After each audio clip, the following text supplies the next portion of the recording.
Book 19. Telemachus and Odysseus remove the armor. Odysseus interviews Penelope. Euryclea washes his feet and recognizes the scar on his leg. Penelope tells her dream to Odysseus. Odysseus was left in the cloister, pondering on the means whereby with Athena's help he might be able to kill the suitors. Presently he said to Telemachus, Telemachus, we must get the armor together and take it down inside. Make some excuse when the suitors ask you why you have removed it. Say that you have taken it to be out of the way of the smoke, inasmuch as it is no longer what it was when Odysseus went away, but has become soiled and begrimed with soot. Add to this the more particularly that you are afraid Zeus may set them on to quarrel over their wine, and that they may do each other some harm, which may disgrace both banquet and wooing, for the sight of arms sometimes tempts people to use them. Telemachus approved of what his father had said, so he called nurse Euryclea and said, Nurse, shut the woman up in their room while I take the armor that my father left behind him down into the storeroom. No one looks after it now my father is gone, and it has got all smirched with soot during my own boyhood. I want to take it down where the smoke cannot reach it. I wish, child, answered Euryclea, that you would take the management of the house into your own hands altogether and look after all the property yourself. But who is to go with you and light you to the storeroom? The maids would have done so, but you would not let them. The stranger, said Telemachus, shall show me a light. When people eat my bread, they must earn it, no matter where they come from.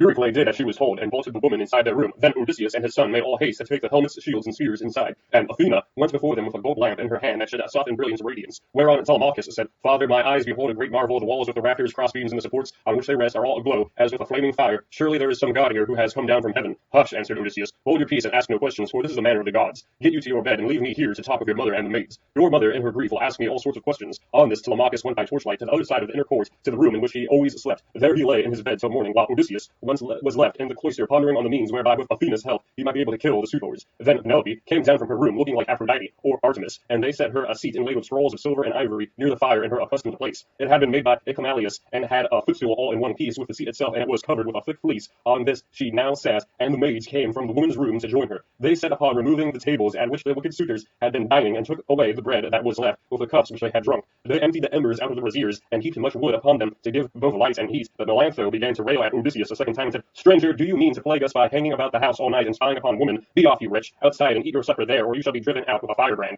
Odysseus scowled at her and answered, My good woman, why you should be so angry with me? It is because I am not clean, and my clothes are all in rags, and because I am obliged to go begging about after the manner of tramps and beggars generally. I too was a rich man once, and had a fine house of my own. In those days I gave to many a tramp, such as I now am, no matter who he might be nor what he wanted. I had any number of servants, and all other things which people have who live well and are accounted wealthy. But it pleased Zeus to take all away from me. Therefore, woman, beware lest you too come to lose that pride and place in which you now wanton above your fellows. Have a care lest you get out of favor with your mistress, and lest Odysseus should come home, for there is still a chance that he may do so. Moreover, though he be dead, as you think he is, yet by Apollo's will he has left a son behind him, Telemachus, who well knows anything done amiss by the maids in the house, for he is now no longer in his boyhood. Penelope heard what he was saying and scolded the maid. Impudent baggage, said she, I see how abominably you are behaving, and you shall smart for it. You know perfectly well, for I told you myself that I was going to see the stranger and ask him about my husband, for whose sake I am in such continual sorrow. Then she said to her head-waiting woman, Eurynomé, bring a seat with a fleece upon it for the stranger to sit upon while he tells his story and listens to what I have to say. I wish to ask him some questions. Eurynomé brought the seat at once and set a fleece upon it. As soon as Odysseus had sat down, Penelope began by saying, Stranger, I shall first ask you whom and whence you are. Tell me of your town and parents. Madam, answered Odysseus, who on the face of the whole earth can dare to chide with you? Your fame reaches the firmament of heaven itself. You are like a blameless king who upholds righteousness as the monarch over a great and valiant nation. The earth yields its wheat and barley, the trees are loaded with fruit, the ewes bring forth lambs, and the sea abounds with fish by reason of his virtues, and his people do good deeds under him. Nevertheless, as I sit here in your house, ask me some other question, and do not seek to know my race and family, or you will recall memories that will yet more increase my sorrow. I am full of heaviness, but I ought not to sit weeping and wailing in another person's house, nor is it well to be thus grieving continually.